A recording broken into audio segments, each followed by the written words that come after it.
सुनिए डॉक्टर श्याम सुंदर पराशर जी की अनमोल कथा। आज की इस कथा में आप लोगों को दत्तात्रेय भगवान की कथा सुनाई जाएगी, तो ध्यान से सुनिए। श्री राधे राधे।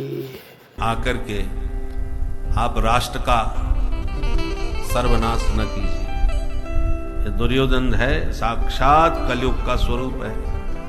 अपना कल्याण चाहो, राष्ट्र का हित चाहो तो इस पापी पुत्र का परित्याग कर दो। विदुर जी ने खुल के बोल दिया।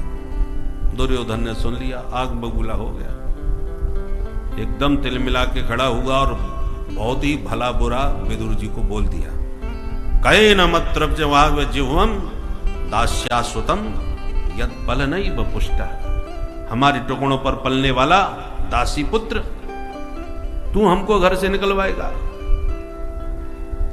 पांडव जिनको काकाजी कह के आदर देते थे, दुर्योधन उनको दासी पुत्र कह के दुत्कार रहा है।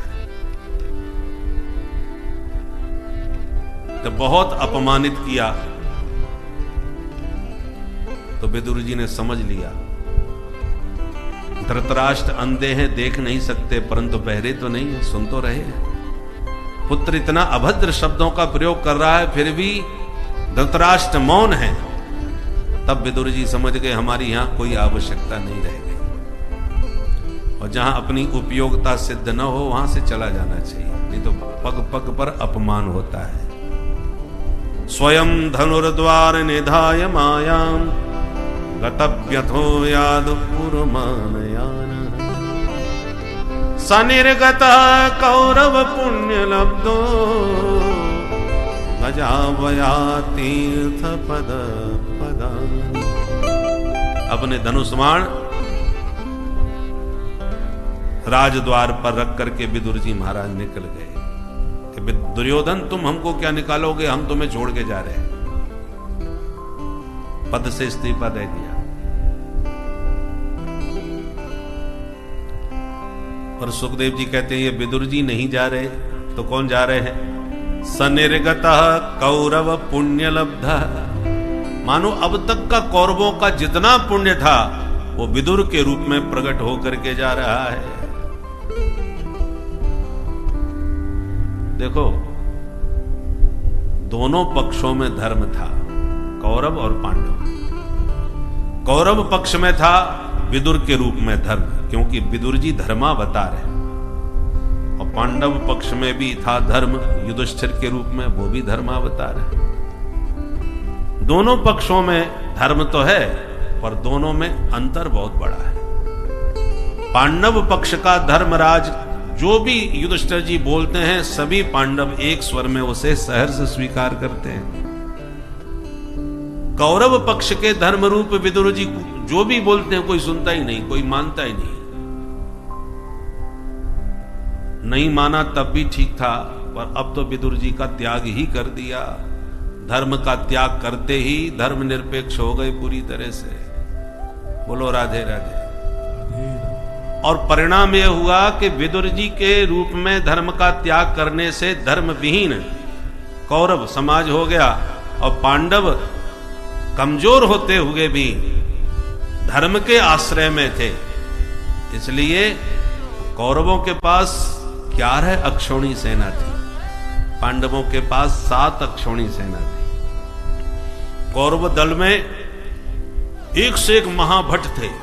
इच्छा मृत्यु का वरदान प्राप्त पितामह भीष्म, सबको धनुर्विद्या का प्रशिक्षण देने वाले आचार्य द्रोण, कर्ण जैसे महावीर, अश्वत्थामा, कृतवर्मा, कृपाचार्य आदि आदि एक से एक दिव्य शक्ति संपन्न योद्धा थे।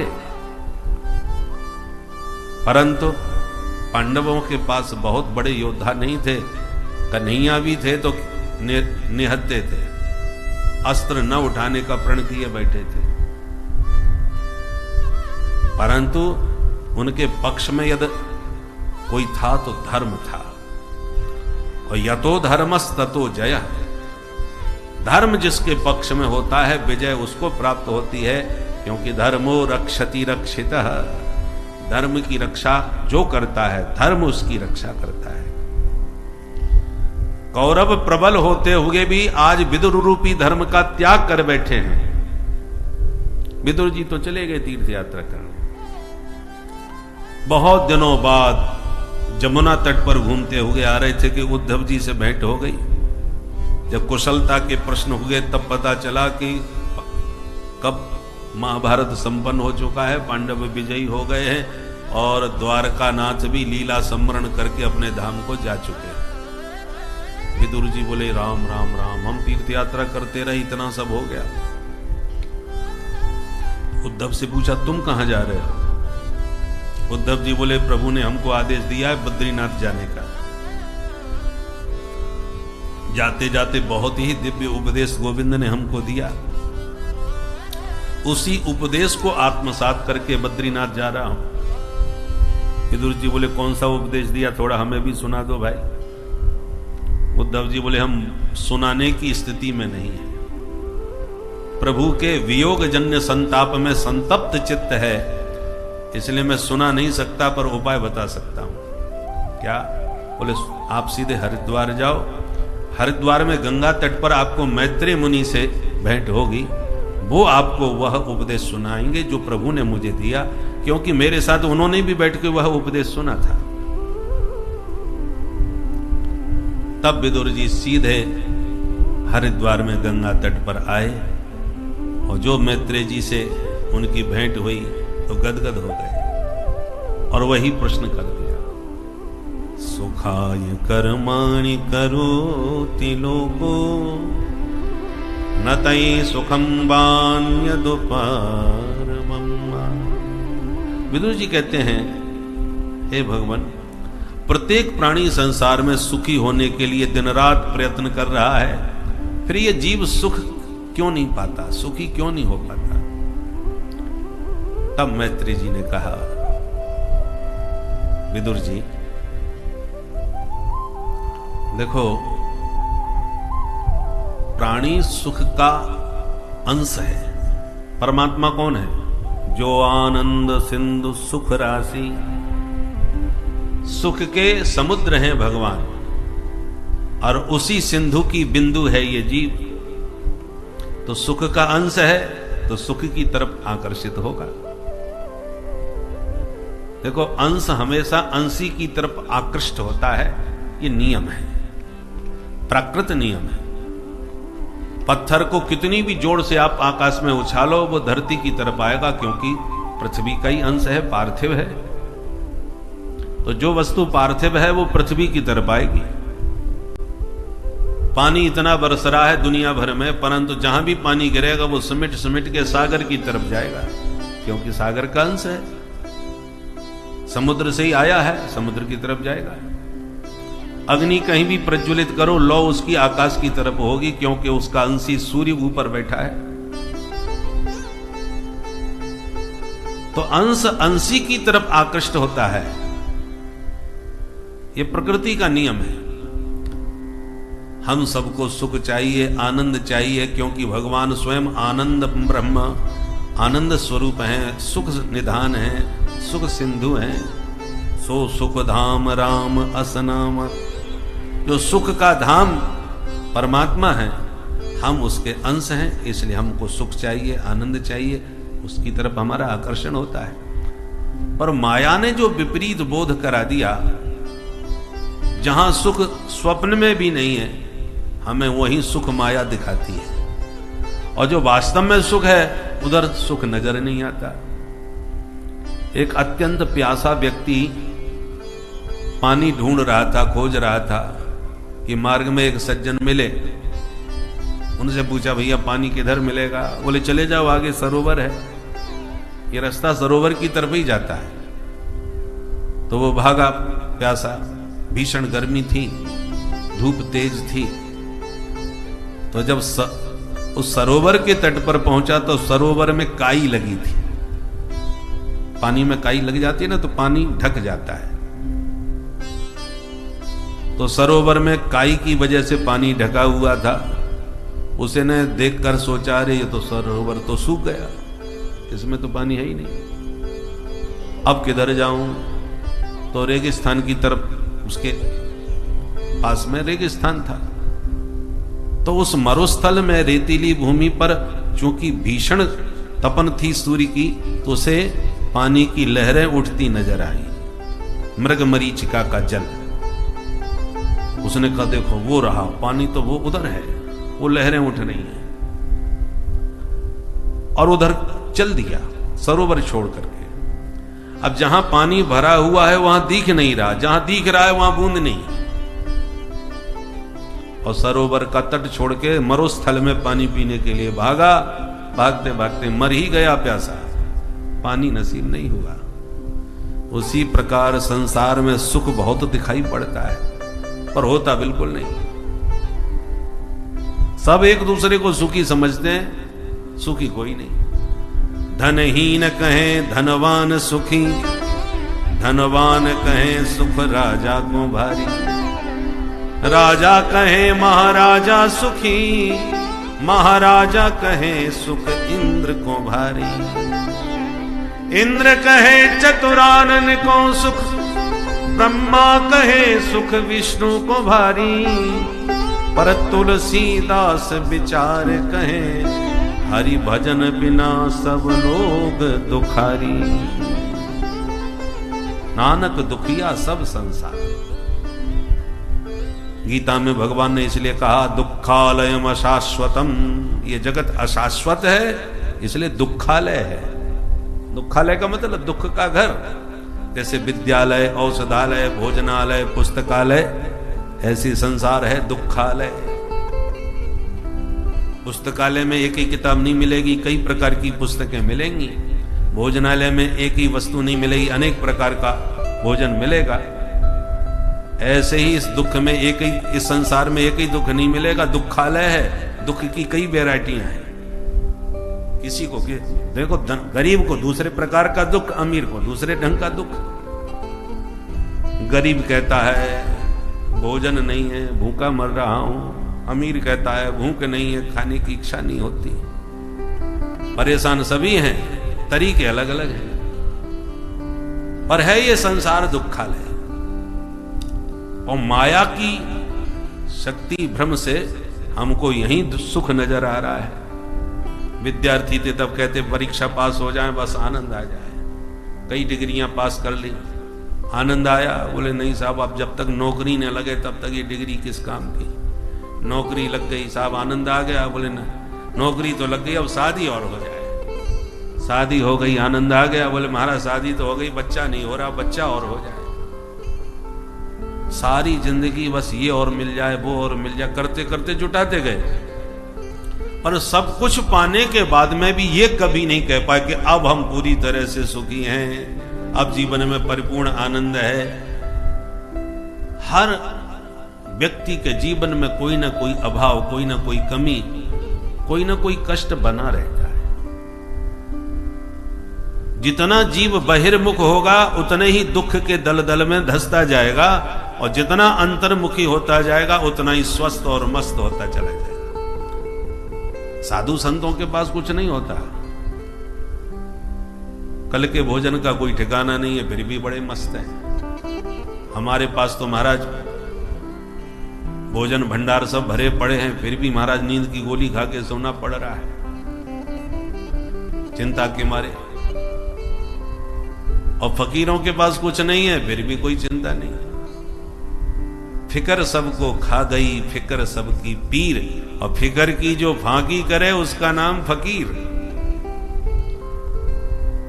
हर व्यक्ति फिकर कर रहा है, और फकीर वही है जो फिकर को ही भांग जाए।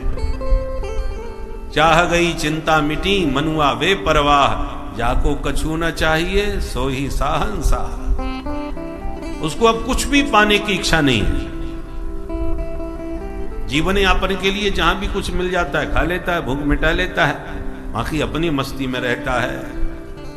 और उसकी मस्ती के सामने बड़े बड़े राजा महाराजा भी ठीक है। भागवत में प्रसंग आता है प्रहलाद जी का। प्रहलाद जी एक बार जा रहे थे रथ से, तो घनघोर जंगल के बीच एक मोटे दगड़े महात्मा पड़े हो गए थे, और इतने प्रसन्न मुद्रा में लेटे थे कि प्रहलाद जी ने ध्यान से उनका मुखमंडल देखा तो अचंभित हो गए। कि महात्मा घनघोर जंगल में और कितना मस्त लेटा हुआ है और इसके मुख पर क्या बढ़िया मंद मुस्कान है, कोई टेंशन नहीं, कोई चिंता नहीं। प्रहलाद जी से रहा नहीं गया, प्रणाम किया, महात्मा उठ के बैठ गए। प्रहलाद जी ने पूछा, महाराज ये बताओ, अब मैं कोई प्रश्न करूं तो आप नाराज तो नहीं होंगे? बोले नहीं। पूछो। बोले ये बताओ, आप मोटे कैसे हैं? आप मोटे क्यों हैं? अब बताओ, वैसे कोई सामान्य व्यक्ति किसी से प्रश्न कर दो, तू मोटा क्यों है भाई, तो किसी का भी मूड खराब हो जाएगा, तेरे क्या बाप का खाता हूं? कोई भी नाराज हो सकता है भाई। परंतु प्रहलाद जी का प्रश्न, महात्मा ने कहा ऐसा प्रश्न क्यों पूछा, तुम्हें शंका क्यों, हमारे मोटे होने पर तुम्हें आश्चर्य क्यों है? बोले आश्चर्य इसलिए महाराज, भोगिनाम खलु देहोयम पीवा भवति नान्यथा, बिना विषय वस्तु का सेवन करके कोई इतना मोटा तगड़ा मस्त नहीं हो सकता। और यहां आपको खाने पीने की कोई वस्तु मुझे नजर नहीं आ रही, घनघोर जंगल में पड़े हो अकेले, कोई सेवक नहीं, कोई खिलाने पिलाने वाला नहीं, पर आपके मुख पर जो मंद मुस्कान है, प्रसन्नता की छटा है, उसको देखकर लगता है आपके जीवन में कोई अभाव नहीं। महाराज मैं राजमहल में रहता हूं, दास दासियां सेवा में हैं, सब प्रकार का सुख वैभव मेरे पास है, फिर भी ये मंद मुस्कान, ये मस्ती मुझे जीवन में नहीं मिली जो आपको इस जंगल में प्राप्त है। क्या वो रहस्य है, क्या आपने पा लिया जिसको पाकर आप जंगल में भी बड़े मस्ती के साथ लेते हैं? ये मेरा प्रश्न है। प्रत्येक कार्य का कारण होता है। तुम्हारा जो स्थूलपना, मोटा तगड़ा मस्त जो शरीर है, उसका कारण जो सुख सुविधाएं होती हैं वो तो नहीं, नजर नहीं आ रही, और सुख सुविधा के अभाव में आप बड़े मस्त नजर आ रहे हैं। ये मेरा प्रश्न है। तब महात्मा मुस्कुराए और बोले, राजन हमको लोग दत्तात्रेय कहते हैं, हमने 24 गुरु बनाए हैं, परंतु 2 गुरु हमारे प्रधान हैं, मधुकार महासर्पऊ, मधुमक्खी और अजगर महासर्प, ये 2 मेरे पक्के गुरु हैं। इनसे क्या सीखा है आपने? बोले मधुमक्खी जिंदगी भर शहद इकट्ठा करती रहती है, पुष्पों से चुन चुन करके लाती है, कितना ढेर सारा शहद इकट्ठा कर लेती है, परंतु जिस दिन किसी की दृष्टि पड़ती है सारा शहद तोड़ के ले जाता है, मक्खियां उड़ जाती हैं, मर जाती हैं। जीवन भर का जितना पुरुषार्थ किया सब बेकार गया। और दूसरी तरफ अजगर है, कुछ नहीं करता, अजगर करे ना चाकरी, पंछी करे ना काम, दास मलूका यूं कहें सबके दातारा, पड़ा रहता है मस्ती में। मोटा तगड़ा है, बहुत शिकार खेलने के लिए दौड़ के नहीं जा सकता, परंतु उसके प्रारब्ध का भोग अपने आप किसी न किसी रूप में उसके पास आ जाता है। घूमता फिरता कोई भेड़ बकरा आ गया, जहां पास में आया गप से पकड़ लिया, पकड़ के लिपट करके और सीधा मुंह में धर लिया। अजगर का अर्थ क्या होता है? अज माने बकरा, और एक बार में पूरे बकरे को जो साबुत निकल जाए उसका नाम अजगर। संस्कृत में अज माने बकरा होता है, एक बार में बकरा पूरा खा जाता है, यों का दिन। और फिर 5 दिन तक कम से कम उसी को पचाता रहता है, पड़ा पड़ा, कहीं उसको शिकार खेल के जाने की जरूरत नहीं है। और जब पूरा पच जाता है तो फिर कोई ना कोई आ जाता है, 4-5 दिन में कोई ना कोई तो आ ही जाता है, वो शिकार खेलने के लिए कहीं नहीं भागता। मैंने इन दोनों गुरुओं से सीखा कि साधु को अनावश्यक संग्रह नहीं करना चाहिए। मेरे पास कुछ नहीं है, मैं रखता भी कुछ नहीं, पर जब भूख लगती है तो कोई ना कोई कहीं ना कहीं खाने को मिल ही जाता है, जो मिल जाता है उसी को पा लेता हूं। कभी कभी मैं देखता हूं कहीं भंडारा चल रहा है तो चुपचाप जाके पंगत में बैठ जाता हूं, 4-5 दिन का इकट्ठा सब पा जाता हूं, खूब चकाचक पाता हूं।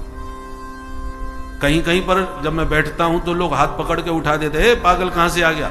लोग मुझे पहचानते नहीं क्योंकि मैं अवधूत रूप में घूमता हूं, उठा के भगा भी देते हैं, तो मुझे बिल्कुल बुरा नहीं लगता, मुस्कुराता हुआ चला जाता हूं।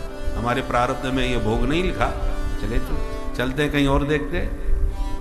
कभी कभी वो बुला के दोबारा फिर बैठा दे, चल इधर बैठ जा, बाद में देते हैं। तो मैं बिना कुछ कहे सुने किसी को अपना परिचय नहीं देता। जैसे भी कभी सम्मान से मिलता है, कभी अपमान से मिलता है। कभी कभी मैं पहचान लिया जाता हूं, लोग मुझे पहचान जा, अरे महात्मा दत्तात्रेय जी हैं। जब मेरा परिचय मिलता है तो लोग बड़े बड़े राजा मेरे को अपने महलों में ले जाते हैं, स्वर्ण सिंहासन पर बैठाते हैं, मेरे चरण धोते हैं, मेरी आरती उतारते हैं, मुझे माला पहनाते हैं, बढ़िया सुंदर सुखद सैया पर सुलाते हैं। परंतु मैं कभी इच्छा नहीं करता कि मुझे कोई इस प्रकार से सम्मान दे। अपमान से डर के भागता नहीं, सम्मान को बिल्कुल चाहता नहीं। प्रारब्ध के अनुसार मेरा जीवन चलता है।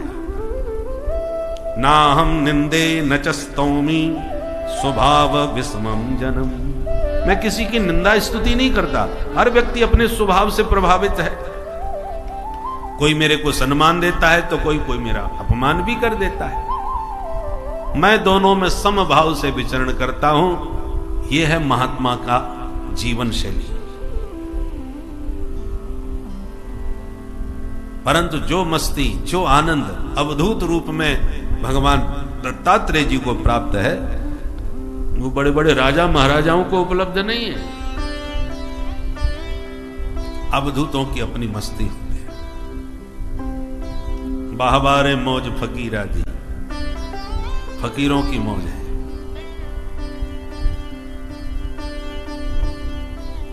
मन लागा मेरा यार फकीरी में, कबीरदास जी का है। अपनी फकीरी में मस्त है।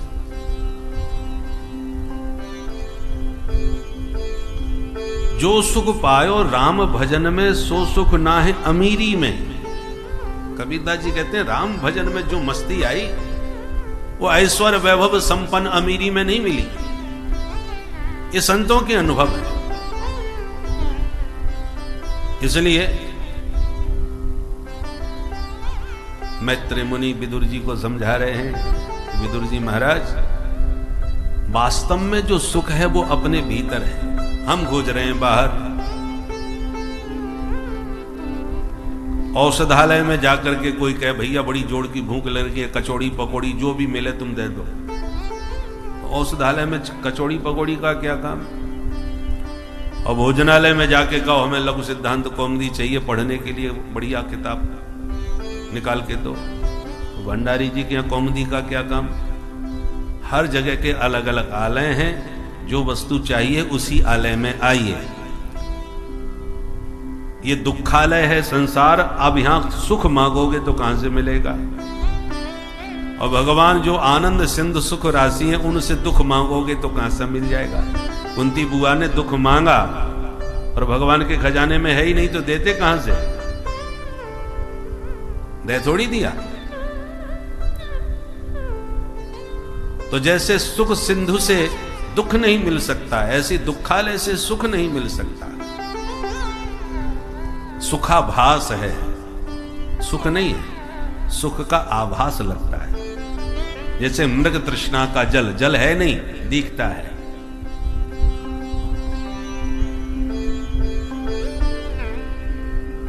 बहुत सुंदर उपदेश मैत्रेय जी ने विदुर जी को दिया और कहा, विदुर जी ने जब पूछा भगवान ने ये विचित्र संसार बनाया कैसे, तब मैत्रेय जी ने विस्तार से बतलाया। भगवान श्रीमन नारायण के नाभि कमल से ब्रह्मा का जन्म हुआ। ब्रह्मा जी ने तपस्या करके जब सृष्टि का विस्तार का संकल्प लिया, तो सबसे पहले 4 ऋषि सनक, सनंदन, सनातन, सनत कुमार प्रकट किए। चारों से कहा बच्चों तुम भी सृष्टि करो, तो चारों ने मना कर दिया। तो ब्रह्मा जी को क्रोध आ गया और उनका कोप ही उनकी भ्रकुटी से भगवान रुद्र के रूप में प्रकट हो गया। बोल शंकर भगवान की जय। बोले बाबा ने कहा मुझे आज्ञा दो, क्या करूं? ब्रह्मा जी बोले सृष्टि करो। बोले बाबा ने भूत प्रेत डांकिनी पिशाचिनी तमाम पैदा कर डाली। ब्रह्मा जी बोले बस बस हो गई सृष्टि। ऐसी खतरनाक सृष्टि हमको नहीं चाहिए भैया, तुम शांति से भजन करो। बोले बाबा भजन में मस्त हो गए।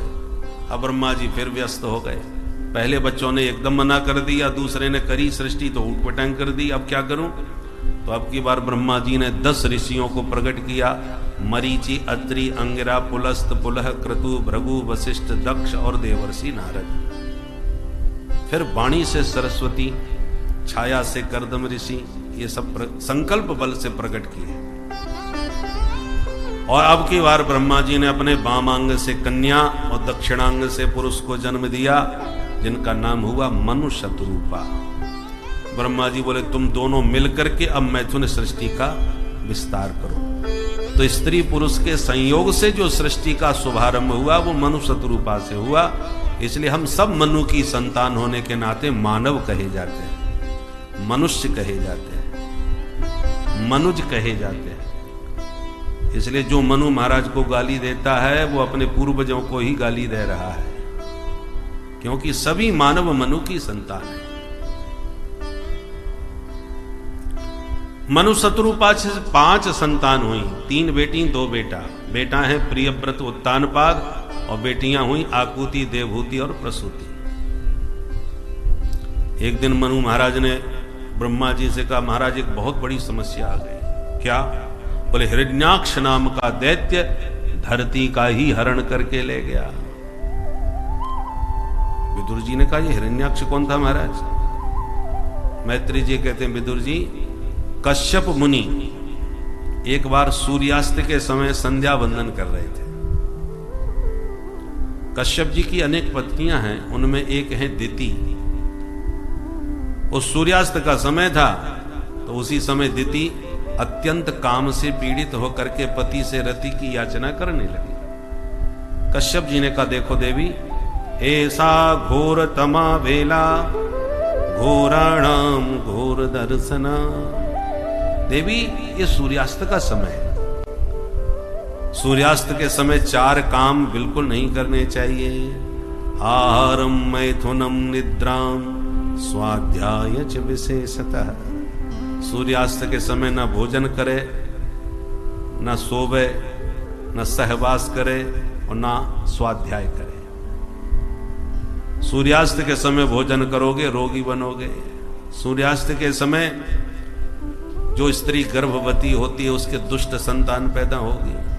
सूर्यास्त के समय जो भी आप अध्ययन करेंगे सब भूल जाओगे, स्वाध्याय विस्मरण हो जाता है। सूर्यास्त के समय जो घर में सोता है उस घर में दरिद्रता का वास होता है। इसलिए अपनी पत्नी को समझाए। पर देखो सूर्यास्त के समय देवादिदेव महादेव अपने गणों के साथ विचरण करते हैं। और देवताओं की पूजा प्रातः है, पर भोले बाबा की पूजा सायंकाल विशेष फलदायी होती है।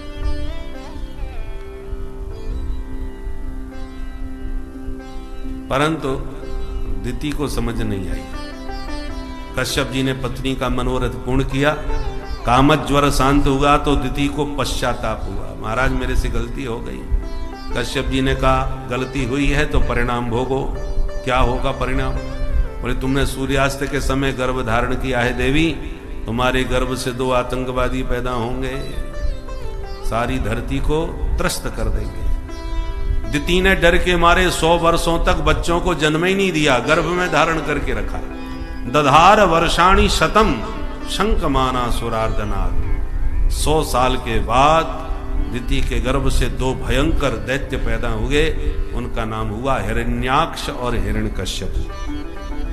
हिरण्याक्ष छोटा था, हिरण्यकश्यप बड़ा था। एक दिन हिरण्याक्ष दिग्विजय करने के लिए अकेला ही निकल पड़ा। धरती पर कोई प्रतिभट नहीं मिला तो स्वर्ग पर हमला किया। देवता इसको देखते ही भाग गए, स्वर्ग में कोई नहीं रहा। लौट के आ गया तो सीधा समुद्र में घुस गया। जलाधिदेव वरुण को ललकारा।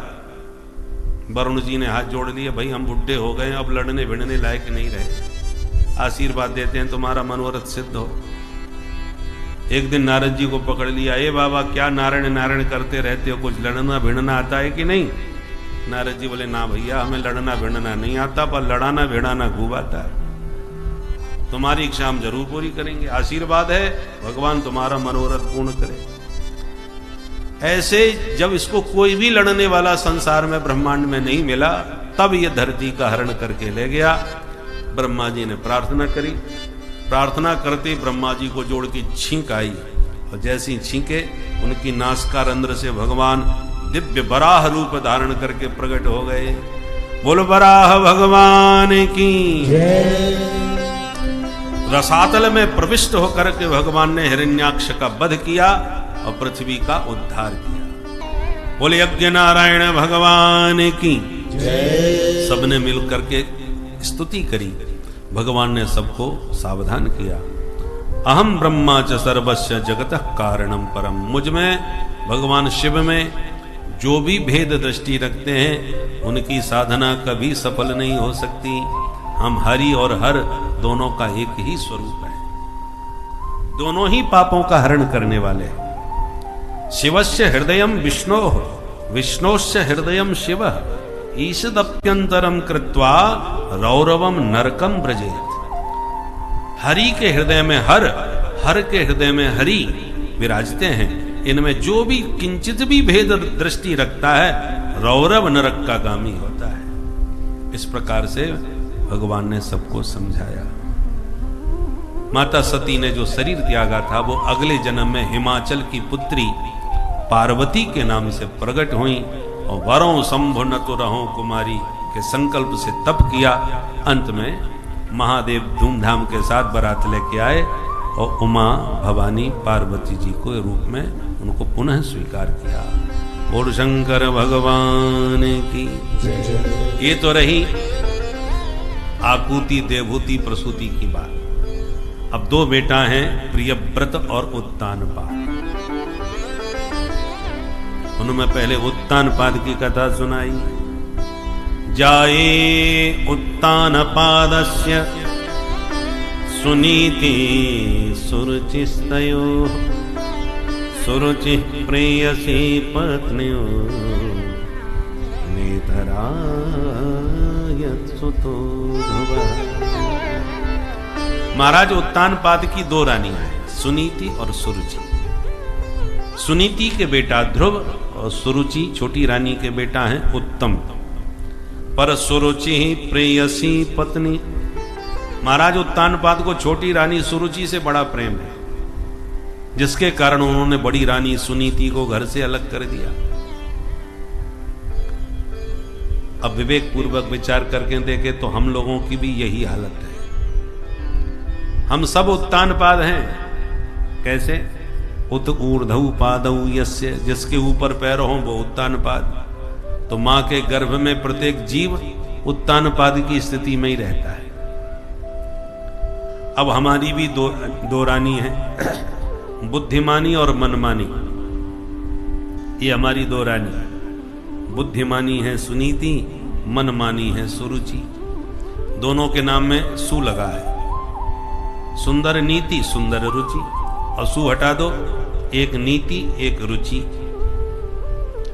समाज में दो प्रकार के लोग हैं। एक वो हैं जो नीति के अनुसार चलते हैं, एक वो हैं जो अपनी मनमानी रुचि के अनुसार चलते हैं। जो हमारी रुचि होगी हम करेंगे, और कोई कहता है कि जो नीति कहेगी वो करेंगे। बोलो राधे राधे। किसी ने बढ़िया सूटकेस भर के रुपयों से दे दिया, बोले ये कमीशन तुम्हारा रहा, अब बढ़िया रिपोर्ट हमारी बना दो। तो नीति कहेगी ये भ्रष्टाचार है, हाथ मत लगाना, ये पाप की कमाई है। पर रुचि कहती है कि भाई पद प्रतिष्ठा कुर्सी बार बार हमेशा परमानेंट नहीं रहने वाली, जब तक है तब तक ले लो, ये बाद में कौन देगा। तो दुविधा में व्यक्ति पड़ जाता है, नीति के अनुसार चलूं कि रुचि के अनुसार। रुचि कहती है ले लेना चाहिए, नीति कहती है छूना नहीं चाहिए। दोनों सोते हैं, विरोध कर रही हैं। और प्रायः लोगों की उत्तानपाद जैसी स्थिति बन जाती है। रुचि हावी हो जाती है, नीति को निकाल देते हैं कि नीति की बातें बाद में कर लेंगे, पहले रुचि के अनुसार हमें चलने दो। बोलो राधे राधे। बहुधा यही होता है। परंतु याद रखिए, सुनीति का बेटा निकला ध्रुव। जिसने 36,000 वर्ष राज करके और आज भी आकाश में ध्रुव तारा बना चमक रहा है। पर सुरुचि का बेटा नाम तो उत्तम, पर मां तो उद्दंड, मां के संस्कारों से उद्दंडता उसके जीवन में आई।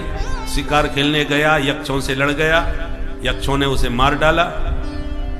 उसकी मां सुरुचि अपने बेटा को खोजने गई, जंगल में आग लग गई, उसी में जल करके भस्म हो गई। ये सुरुचि का परिणाम है। और सुनीति आज तक ध्रुव की मां के रूप में जानी गई और ध्रुव आज तक आकाश में ध्रुव तारा बने दैदीप्यमान हो रहे हैं। इसका मतलब क्या हुआ?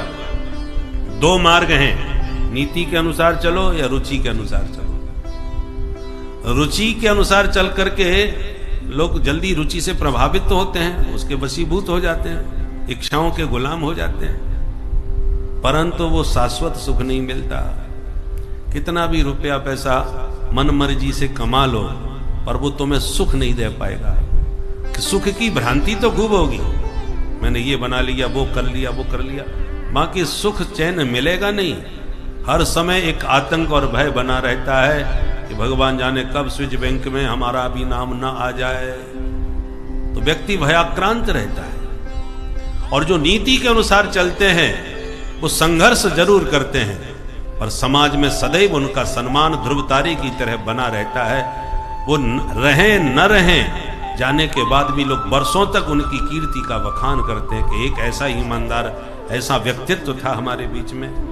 हर समय उसकी स्मृति रहती है। ये सुनीति का बेटा ध्रुव है। एक बालक स्कूल में गया एडमिशन के लिए, लंबी लाइन लगी थी, धूप तेज थी, तो लाइन में खड़ा होना पड़ा। इतना तेज धूप से वो मूर्छित होके गिर पड़ा, बेहोश होके गिर पड़ा। चक्कर खा के जब गिरा तो लोग आए, उठा करके हॉस्पिटल ले गए। डॉक्टर ने चिकित्सा करी, बच्चा ठीक हो गया, होश में आ गया। डॉक्टर ने उसका नाम पूछा, बताया अनिल शास्त्री। अच्छा, पिता का नाम क्या है? तो मां का नाम बता दिया। अरे मां का नाम तो ठीक है, हम पिता का नाम पूछ रहे। डॉक्टर ने पूछा पिता का नाम बताया, फिर मां का नाम बताया, तो डॉक्टर नाराज हो गए। पिता का नाम लेने में इतना शर्मा क्यों रहे हो भाई? कितनी बार हम पूछ रहे हैं पिता का नाम बोलो, तुम बार बार मां का नाम बोले जा रहे हो। जब डांट करके नाराज होकर डॉक्टर ने पूछा, तब उसने कहा हमारे पिता हैं लाल बहादुर शास्त्री। तो डॉक्टर हंसने लगा, मजाक कर रहा है। अरे लाल बहादुर शास्त्री तो हमारे देश के प्रधानमंत्री हैं। बोले हाँ वही हमारे पिताजी हैं। वो तुम्हारे पिताजी हैं? क्यों मजाक कर रहे हो? डॉक्टर को विश्वास नहीं हुआ और उस बच्चे से कहने लगे तुम अभी भी मजाक कर रहे हो, अपने पिता का नाम सही बताओ। तब तक लाल बहादुर शास्त्री जी पहुंच गए। उनको खबर मिली कि बेटा चक्कर खा के गिर गया है, तब दौड़ के आए और सब लोग अस्पताल में हड़कंप मच गया। प्रधानमंत्री जी आए, क्या बात हुई? जब शास्त्री जी ने आकर के कहा ये मेरा ही बेटा है, तो डॉक्टर के होश उड़ गए। डॉक्टर ने कहा महाराज मैं बड़ी देर से इससे पूछ रहा था, ये नाम ही नहीं बता रहा था। तब लाल बहादुर शास्त्री जी ने कहा कि हमारे घर में ऐसा हमने निर्देश दे रखा है, अपना अपना काम अपने अपने ढंग से करो, भूल के भी कभी हमारा परिचय मत देना कि हम प्रधानमंत्री के बेटा हैं, नहीं तो अन्याय होगा, तुम्हारे माने भेदभाव हो जाएगा। इसलिए हमने घर में सबको निर्देश दे रखा है, जब तक बहुत आवश्यक न हो तब तक मेरा नाम न लिया जाए, संबंध नाता बता करके। इसलिए यह तुम नाराज न होते तो ये अब भी हमारा नाम नहीं बताता आपको। ये आदर्श लाल बहादुर शास्त्री जी का था। ऐसे नीति के अनुसार चलने वाले नीतिज्ञ व्यक्ति थे। तो ऐसा नहीं, बीज का अभाव कभी नहीं होता। कोई ना कोई ऐसा महापुरुष होता है जो ईमानदारी से नीति के अनुसार चलना पसंद करता है। अनिल शास्त्री जी की नौकरी लग गई, काम करने लगे, किसी को पता नहीं ये प्रधानमंत्री का बेटा है, चुपचाप अपना नौकरी करते थे। एक दिन एक सज्जन आए, उसने पहचान लिया ये तो शास्त्री जी का बेटा है। तो वो जो मुख्य वहां के अधिकारी थे उनको बताया, वो गदगद हो गए, प्रधानमंत्री का बेटा हमारे यहाँ काम कर रहा है, तो इसकी वेतन बढ़ा देना चाहिए ताकि थोड़ा प्रधानमंत्री से हमारी भी जान पहचान हो जाए। उन्होंने उसका वेतन दुगना कर दिया अनिल शास्त्री जी का। जब उन्हें पता चला कि मेरा वेतन दुगना हो गया तो अनिल शास्त्री जी दौड़े दौड़े आए घर, पिताजी मेरा वेतन बढ़ गया है, देखो इतना दुगना हो गया अब तो। लाल बहादुर शास्त्री जी ने पूछा, ऐसा तुमने क्या किया जो वेतन दुगना हो गया? बोले ये तो हमको नहीं मालूम, हमारी कोई प्रतिभा देखी होगी उन्होंने, इसलिए दुगना कर दिया। बोले भाई तुम्हें भी तो पता होना चाहिए, तुमने कोई विशेष काम किया जिसके कारण तुम्हारा वेतन इतना दुगना कर दिया गया, कोई तो तुमने काम किया होगा ऐसा। बोले मुझे तो नहीं याद है कि मैंने ऐसा क्या काम किया, शायद हमारा काम करने का ढंग उन्हें पसंद आ गया। जब उत्तर समुचित नहीं दे सके तो लाल बहादुर शास्त्री जी ने तुरंत फोन किया और उनसे पूछा कि आपने अनिल शास्त्री का वेतन दुगना क्यों किया, उसमें क्या प्रतिभा दिखाई पड़ी? पिता होने के नाते उन्होंने पूछा। तब मुखिया ने कहा, महाराज वो आपका बेटा है, हमको पता चला तो हमने उसका वेतन बढ़ा दिया। प्रधानमंत्री का बेटा थोड़े से वेतन पे काम करे अच्छा नहीं लगता, इसलिए हमने बढ़ा दिया। तो प्रधानमंत्री जी ने पूछा, मेरा बेटा है इसलिए बढ़ाया कि उसकी प्रतिभा को देख करके बढ़ाया? मैनेजर ने कहा नहीं, दोनों बातें देख ली, आपका बेटा था इसलिए भी बढ़ाया और उसमें योग्यता भी थी। बोले नहीं, एक बात बताओ, मेरा बेटा या योग्यता? तो बोले हमारा सच्चाई तो यह है कि आपका बेटा था इसलिए बढ़ाया। तो शास्त्री जी ने तुरंत कहा, इसी समय उसका आधा वेतन करो, और तुमने ऐसा नहीं किया तो तुम्हारे विरुद्ध कार्रवाई की जाएगी। तुमने संबंध नाता का दुरुपयोग किया, ऐसा आदेश दिया। बेचारा घबरा गया। अनिल शास्त्री जी को पता पड़ा तो सिर पकड़ के बैठ गया, अच्छा पिताजी को बताया हमने, हमारा प्रमोशन की जगह डिमोशन हो गया, हमारा वेतन जो बढ़ा था वो जहां की था फिर पहुंच गया। तो शास्त्री जी ऐसे नीति निपुण थे। कहने का तात्पर्य है, समाज में आज भी ऐसा नहीं कि ध्रुव तारे न हो, ध्रुव तारे कोई ना कोई ऐसे होते हैं। ध्रुव तारा एक ही होता है, लाखों असंख्य तारों के बीच में उसकी अपनी एक पहचान होती है। उसी प्रकार जो सुनीति के पुत्र हैं वो आज भी समाज में है, बस ये है कि गिने चुने होते हैं, ज्यादा नहीं, परंतु अपनी पहचान उनकी अलग होती है। बोलो भक्तवत्सल भगवान की। तो ध्रुव जी महाराज का चरित्र तो प्रसिद्ध है। एक बार ध्रुव जी ने अपनी माता जी से पूछा, माता जी सबके पिता अपने पुत्र को घुमाने ले जाते हैं, हमारे पिताजी हमको लेने कभी नहीं आते। अब बेचारी सुनीति मां कहे तो क्या कहे, बात को टाल जाती है, कोई समाधान नहीं देती, कुछ बता नहीं पाती। एक दिन मित्रों से चर्चा करी तो मित्रों ने कह दिया, तुम्हारे पिता तो भाई राजा हैं, कौन नहीं जानता उन्हें। अच्छा तुम मैं मिल सकता हूं? आज ही मिलवाई देते हैं।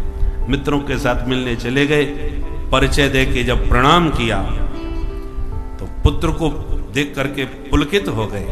तुरंत राजा ने उठा के गोद में बैठा लिए, बड़ा ही लाड़ प्यार दिखाने लगे। सुरुचि ने देखा सौत का बेटा है, तुरंत आई, हाथ पकड़ के गोद से नीचे उतार दिया। न वत्सन प्रतिर्धिष्ण्यम भवानारूढ़मर्हति न गृहीतो मया यत्वं कुक्षावपिग्नपात्मज। सुन बेटा, होगा तू राजा का पुत्र, पर मेरे गर्भ से जन्म नहीं लिया है, इसलिए सिंहासन पर तू कभी नहीं बैठ सकता। दुर्लभेर्थे मनोरथ, तेरा सिंहासन पर बैठने का मनोरथ सर्वथा दुर्लभ, असंभव। एक अभागिन स्त्री से जन्म लेकर के इतने ऊंचे स्वप्न देखने लगा। जब ये शब्द कहे तो ध्रुव जी को बाण की तरह चुभ गए। अपना अपमान तो सह गए, पर मां का अपमान सहन नहीं हुआ। छत्री थे, रक्त उबलने लगा। पूछ दिया, मां यदि मैं इस सिंहासन पर ही बैठना चाहूं तो बताओ मुझे क्या करना पड़ेगा? मां ने कहा, बेटा एक ही उपाय है, तपसाराध्य पुरुषम तस्यैवानुग्रहेण मे गर्भे त्वं साधयात्मानं यदीक्षसि नृपासनम्। यदि सिंहासन पर बैठना है तो जाओ पहले तपस्या करो और अपने कठोर तप से परमात्मा को प्रसन्न करो। जब वो मांगने को कहें तो कहना मेरा जन्म सुरुचि मां के गर्भ से हो गए, ऐसा वरदान मांगना। फिर जाके कहीं मर जाना, फिर तू जब मेरे पेट में आएगा, जन्म लेगा, तब सिंहासन तुझे मिलेगा। इन शब्दों में सुरुचि ने भक्त और भगवान दोनों का अपमान कर दिया। भक्त का अपमान तो हो ही रहा है, भगवान का भी अपमान। पहले भगवान मिले, फिर तुझे मेरे गर्भ में आने का सौभाग्य मिले। इसका मतलब मेरा गर्भ भगवान से भी ऊपर है। ध्रुव जी से कुछ नहीं बना तो रोते रोते घर लौट गए। रोते पुत्र को देखा तो माँ ने पूछा क्या बात हो गई? तो जो साथी संग में गए थे उन्होंने पूरी कहानी सुना दी। सुनते ही सुनीति के हृदय पर आघात तो पहुंचा, पर अपनी उस पीड़ा को छुपा गई और ध्रुव को समझाने लगी। देखो बेटा, सत्यम सुरुच्याभेतम भवान में यद्दुर्भगाया उदरे गृहीत। देखो बेटा, तेरी सौतेली मां ने कुछ भी गलत नहीं कहा। उसने यही कहा था तू अभागिन का बेटा है। तो बेटा मैंने तो उसे कब कहा है कि मैं भाग्यशालिनी हूं? मैं स्वीकार करती हूं सचमुच मैं अभागिन हूं, और इसलिए मेरे दुर्भाग्य की छाया तेरे ऊपर भी पड़ रही है। परंतु एक बात याद रखो, मैं तेरी मां हूं और वो तेरी सौतेली मां है। सौतेली मां का अधिकार अपनी निज माता से कहीं ज्यादा होता है। और उसने तो कितनी बढ़िया बात कही, तू मेरे से हमेशा पिता के बारे में पूछता था, मैं कभी नहीं बता पाई, और धन्य है तेरी सौतेली मां जिसने तुझे जगत पिता के बारे में बता दिया। उसने यही तो कहा था कि जाओ परम पिता की आराधना करो, तपस्या करो। कितनी ऊंची बात कही। देखो बेटा, इन पिता ने तुम्हें भले ही गोद से उतार दिया, पर एक जगत पिता है जिनके बारे में सौतेली मां ने कहा है, उनकी गोद में एक बार बैठ गए तो जीवन में कभी उतरना ही नहीं पड़ेगा। वो शाश्वत पद है। यद गत्वा न निवर्तन्ते तद्धाम परमम मम। ध्रुव जी बोले अच्छा मां आप भी समर्थन कर रही हैं?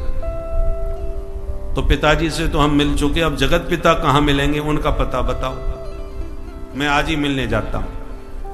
मां ने कहा देखो बेटा, उनके मिलने का कोई एक निश्चित स्थान नहीं है। उनका नाम है श्री हरि विष्णु। विष्णु का अर्थ होता है जो व्यापक हो।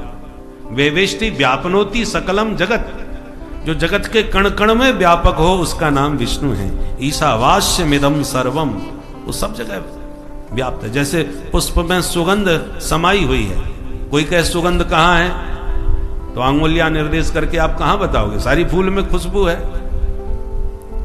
तो जैसे पुष्प में सुगंध समाई है, ऐसी जगत में परमात्मा समाये हुए हैं। दूध में घी है, दिखाई नहीं पड़ता, और जमाओ फिर मंथन करो, घी प्रकट हो जाएगा। ऐसी जगत में ईश्वर समाये हुए हैं। प्रेम से पुकारो, तपस्या करो, आराधना करो, प्रकट हो जाएंगे। मां के वचन हृदय में उतर गए और ध्रुव जी चुपचाप घर छोड़ के रात में निकल गए। जंगल की ओर जा रहे थे कि नारद जी की दृष्टि पड़ गई। बच्चा कहां जा रहे हो? ध्रुव जी ने प्रणाम करके कहा महाराज मैं भगवान से मिलने जा रहा हूं। नारद जी चौंक गए, आज भगवान से मिलने की इच्छा कैसे हो गई भाई? तो ध्रुव जी ने पूरी कहानी सुना दी। ध्रुव जी श्री नारद जी समझ गए चोट खाया हुआ है, इसका वैराग्य टिक पाएगा कि नहीं पहले परीक्षा लेनी चाहिए। क्योंकि वैरागी कई प्रकार के हैं। घर में भाई खटपट के चल बाबा के मठ पर, जो घर में खटपट हुई सोई मठ पर भागते हैं, और जहां पप्पू की याद आई सो छोड़ छाड़ के फिर वापस आ जाते हैं। इस प्रकार से भागा दौड़ी लगी रहती है। ये क्षणिक वैराग्य होता है, मरकट वैराग्य इसको कहते हैं। उत्तम वैरागी तो कोई विरला ही होता है। इसलिए नारद जी ने परीक्षा ली। सुनो बच्चा, जंगल में शेर भालू मिलेंगे, भगवान कहीं नहीं मिलेंगे, पकड़ के नाश्ता कर जाएंगे तुम्हारा। बड़े आए भगवान से मिलने के लिए। चलो मैं चल के दिखाता हूं। हजारों बाबा गुफाओं में घुसे बैठे हैं, जिंदगी बीत गई, एक झलक नहीं मिली ईश्वर की। तू कल का बच्चा क्या पाएगा भगवान को? खूब डराया। ध्रुव जी ने हाथ जोड़ के कहा, सुनो महाराज जी, भगवत प्राप्ति का मार्ग आता है तो बताओ, नहीं आप अपनी रास्ता जाओ, मुझे अपनी रास्ता जाने दो। मैं छत्री हूं, कदम उठा दिया आगे, पीछे हटने वाला नहीं हूं। परम पिता से मिलके ही लौटूंगा, चाहे एक नहीं 1000 जन्म बीत जाए। सुई नारद जी प्रसन्न हो गए, पक्का चेला है, लौटने वाला नहीं है। तुरंत कान में मंत्र फूंक दिया, ओम नमो भगवते वासुदेवाय। 12 अक्षर मंत्र है। सप्तरात्रि पर्यंत जाप कर लो तो सिद्धों को देखने की सामर्थ्य तुम्हारी दृष्टि में आ जाएगी। जाओ बेटा मथुरा, यमुना में नहाओ, मधुवन में बैठ जाओ और इसी मंत्र का अखंड जाप करो। गुरु जी का आशीर्वाद लेके ध्रुव जी सीधे गए, यमुना स्नान करके मधुवन में बैठ गए और नियम लिया, तिरात्रांते कपित्थ बदरासन। 3 दिन में एक बार फलाहार करते हैं, 3 दिन तक निराहार रहते हैं। कपित्थ जंगली जो फल होते हैं, बेर आदि, वो खा लेते हैं, वो भी 3 दिन में एक बार। दूसरा महीना लगा तो षष्ठेर भको दिने, 6 दिन में एक बार पाते हैं, पर फलाहार त्याग करके केवल वृक्ष के पत्ते चबाते हैं, घास खा लेते हैं, पत्ते खा लेते हैं, वो भी 6 दिन में एक बार। तीसरा महीना लगा तो नव में हनी, 9 दिन में एक बार पाते हैं, घास पत्ते छोड़ दिए, केवल जमुना जी का जल पीते हैं, जल भी 9 दिन में एक बार। और चतुर्थम अभिवई मासम द्वादशे हनी, अब 12 दिन में एक बार फल त्याग दिए, पत्ते त्याग दिए, पानी भी छोड़ दिए, अब केवल वायु का आहार करते हैं। एक योग क्रिया होती है जिससे वायु का आहार करके भी आप जिंदा रह सकते हैं, तो वायु पान करके, वो भी 12 दिन में एक बार। और जब 5वां महीना लगा तो पैर के अंगूठे पर खड़े होकर के ऐसा प्राणायाम खींचा, श्वास अपने भीतर, और कुंभक क्रिया के द्वारा श्वास को रोक ली। ध्रुव जी ने जब श्वास रोका तो सारे ब्रह्मांड के प्राणियों का श्वास रुक गया, देवताओं में हाहाकार मच गया। नैवं वेदामो भगवन प्राणरोधम चराचरस्याखिल सत्वधाम्नः। सारे देवता भगवान की शरण में, हे प्रभु रक्षा करो। क्या हुआ, किसने आक्रमण किया? बोले आक्रमण किसी ने नहीं किया, हमारी सांस रुक गई। किसने रोका? बोले नैवं वेदामः, हमको नहीं पता किसने रोकी। तब भगवान मुस्कुरा के बोले, औत्तान पादे मई संगतात्मा। उत्तान पाद के पुत्र ध्रुव ने मुझ में अपना मन ऐसा समर्पित कर दिया है कि अब उसकी प्राणवायु व्यष्टि से समष्टि में परिणत हो गई है, इसलिए उसके प्राण खींचने पर सारे संसार के प्राणियों का प्राण खिंच गया है। पर आप लोग परेशान न हो, मैं ठीक करता हूं। और जैसी भगवान गरुड़ पर बैठ के चलने लगे, देवता बोले कहां चले? बोले भक्त के दर्शन करने जा रहे हैं। मधोर वनम प्रत्यदृदिक्षयागतः। भगवान हमेशा दर्शन देने जाते हैं, पर आज भगवान दर्शन करने आ रहे हैं। दृदिक्षयागतः, द्रष्टुम इच्छा दृदिक्षा। दृदिक्षा का अर्थ क्या होता है? दर्शन की इच्छा। तो भगवान दर्शन की इच्छा से ध्रुव के सन्मुख शंख चक्र गदा पद्म लेके प्रकट हुए, पर ध्रुव जी आंख बंद करके प्राणायाम खींचे बैठे हैं, आंखें ही नहीं खोल रहे, क्योंकि हृदय में हरि का दर्शन हो रहा था, इसलिए उसमें मस्त थे। भगवान समझ गए ये आंख नहीं खोलने वाले, तो हृदय के रूप को तिरोहित कर दिया।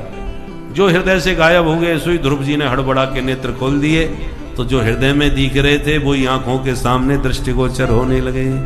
बोल भक्त वत्सल भगवान की जय। जो प्रभु के दर्शन किए, ध्रुव जी चरणों में प्रणाम किए और हाथ जोड़ के खड़े होकर सोचने लगे, पढ़ा लिखा होता तो बढ़िया स्तुति करता, पर मैं तो कुछ भी नहीं पढ़ा, विद्यालय का मुंह नहीं देखा, क्या बोलूं मैं इनसे। भगवान अंतर्यामी मन की गति जान गए, अपना दिव्य शंख ध्रुव जी के गाल से छुआ दिए। पस्पर सबालम कृपया कपोले। कपोल से जब स्पर्श हुआ शंख का, तो सारा वेद वेदांत तत्क्षण उपस्थित हो गया ध्रुव जी महाराज को, और 12 श्लोकों में दिव्य भगवान की स्तुति गाने लगे, क्योंकि 12 मंत्र जपे थे। बहुत दिव्य स्तुति गाई। योऽन्तः प्रवेश्य मम वाचमिमां प्रसुप्ताम्, योऽन्तः प्रवेश्य मम वाचमिमां प्रसुप्ताम्, योऽन्तः प्रवेश्य मम वाचमिमां प्रसुप्ताम्, योऽन्तः प्रवेश्य मम वाचमिमां प्रसुप्ताम्, सञ्जीवयत्यखिल शक्तिधर स्वधाम्ना, सञ्जीवयत्यखिल शक्तिधर स्वधाम्ना, अन्याश्च हस्तचरण श्रवणत्वगानि, अन्याश्च हस्तचरणं श्रवणत्वगानि, प्राणान्नमो भगवते पुरुषाय तुभ्यम्, भगवते पुरुषाय तुभ्यम्, योऽन्तः प्रवेश्य मम वाचमिमां प्रसुप्ताम्, योऽन्तः प्रवेश्य मम वाचमिमां प्रसुप्ताम्। बोल भक्तवत्सल भगवान की जय। अब भक्त और भगवान आपस में बातें कर रहे हैं, क्या क्या बातें हुई वो कल बताएंगे। आज रात भर भक्त और भगवान को आराम से मिलने दो। कल की कथा में हम लोग परम भागवत प्रहलाद जी का चरित्र, वामन भगवान का अवतार, भगवान मर्यादा पुरुषोत्तम राघवेंद्र का अवतार और लीला पुरुषोत्तम भगवान कृष्ण कन्हैया का अवतार होगा। कल हम कथा के विश्राम में नंद महोत्सव धूमधाम से मनाएंगे, परंतु कल थोड़ा कथा ज़्यादा है, इसलिए समय भी थोड़ा ज़्यादा हो सकता है। उसी मानसिकता के साथ आप पधारें। कल थोड़ा बहुत समय ज़्यादा खिंच जाए तो आप उस मनस्थिति से तैयार होकर के आएँ। कल धूमधाम से कन्हैया का जन्म महोत्सव हम लोग मनाएंगे।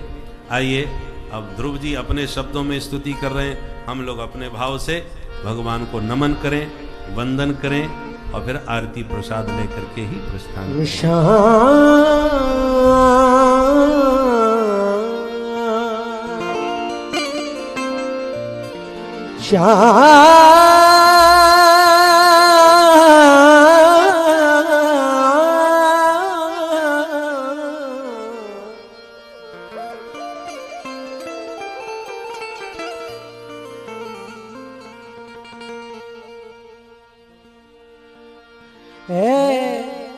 सबसे शोभा न्यारी रमण बिहारी की है, सबसे शोभा न्यारी रमण बिहारी की।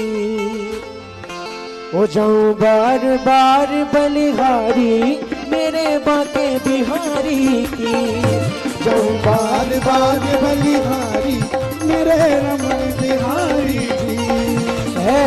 सबसे शोभा न्यारी रमण बिहारी की है, सबसे शोभा न्यारी रमण बिहारी की। जाऊं बार बार बलिहारी मेरे बाके बिहारी की, बार बार बलिहारी मेरे रमण बिहारी की। जाऊं बार बार बलिहारी मेरे बाके बिहारी की, जाऊं बार बार बलिहारी मेरे रमण बिहारी की।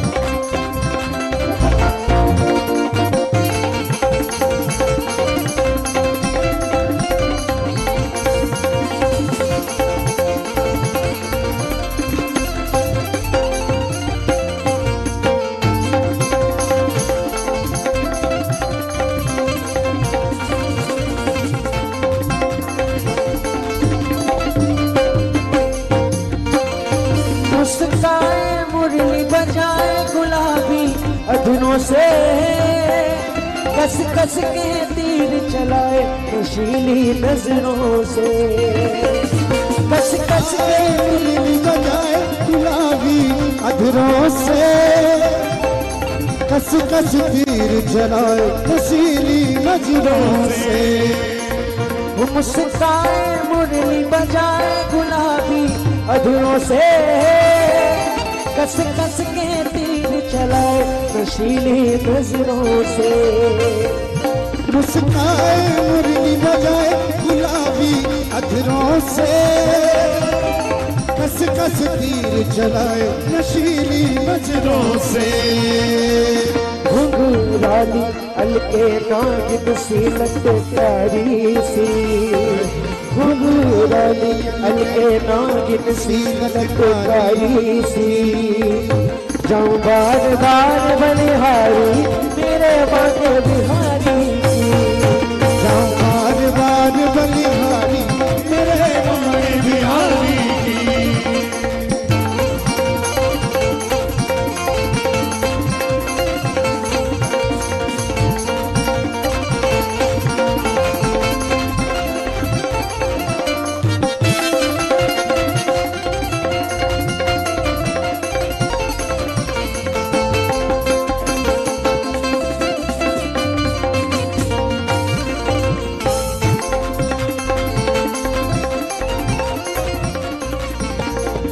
तुम्हें साधन कर अपनाऊं ये मेरे हाथ नहीं, तो तुम प्राणों के प्राण हमारे ये झूठी बात नहीं। तुम्हें साधन कर अपनाऊं ये मेरे हाथ नहीं, तुम ही प्राणों के प्राण ये झूठी बात नहीं। तुम स्वामी और मैं दासी भानु दुलारी की, तुम स्वामी और मैं दासी भानु दुलारी की। हो जाओ बार बार बलिहारी मेरे रमण बिहारी की, जाऊं बार बार बलिहारी मेरे रमण बिहारी की। है सबसे शोभा न्यारी रमण बिहारी की, शोभा न्यारी रमण बिहारी की। हो जाऊं बार बार बलिहारी मेरे बाटे बिहारी की, जाऊं बार बार बलिहारी मेरे रमण बिहारी की। ओ मेरो राधा रमण प्यारो राधा रमण, मेरो राधा रमण प्यारो राधा रमण, मेरो राधा रमण प्यारो राधा रमण, मेरो राधा रमण प्यारो राधा रमण, मेरो राधा रमण प्यारो राधा रमण, मेरो राधा रमण प्यारो राधा रमण, मेरो राधा रमण प्यारो राधा रमण, मेरो राधा रमण मेरो राधा रमण, मेरो राधा रमण प्यारो राधा रमण, मेरो राधा रमण मेरो राधा रमण, मेरो राधा रमण प्यारो राधा रमण। बोलो बांके बिहारी लाल की जय। आइए सभी भक्त अपने स्थान पर खड़े होकर भागवत भगवान की आरती का सभी अपने स्थान से दर्शन करें। ओम ज्वालामालिन्यै नमः, रत्नेश्वर्यै नमः। उमा चंद्रमा मनसो जात चक्षुः सूर्यो अजायत, श्रोत्रोद्वायुष प्राणश मुखादग्निरजायत। बांके बिहारी तेरी आरती गाऊं, बांके बिहारी तेरी आरती गाऊं, गिरधर तेरी आरती गाऊं, गिरधर तेरी आरती गाऊं, आरती गाऊं प्यारे आपको मनाऊं, आरती गाऊं प्यारे आपको मनाऊं, आरती गाऊं प्यारे आपको मनाऊं, आरती गाऊं प्यारे आपको मनाऊं,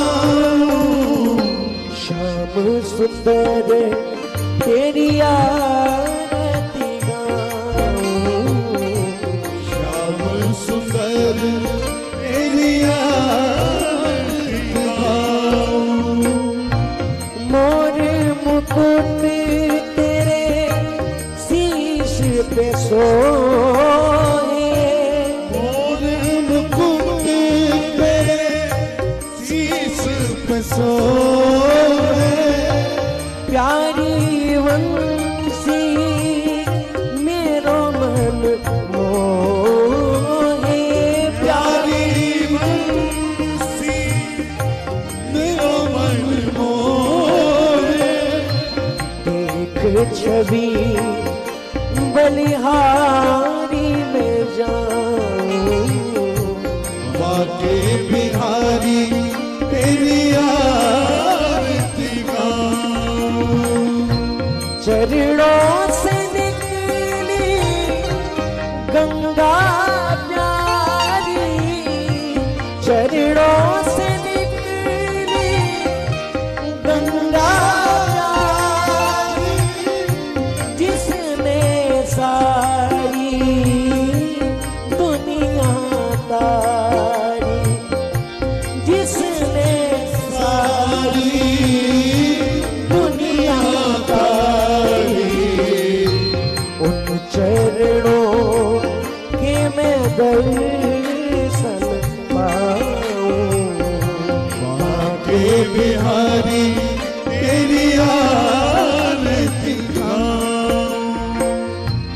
दास अनाथ के नाथ आप हो, दास अनाथ के नाथ आप हो।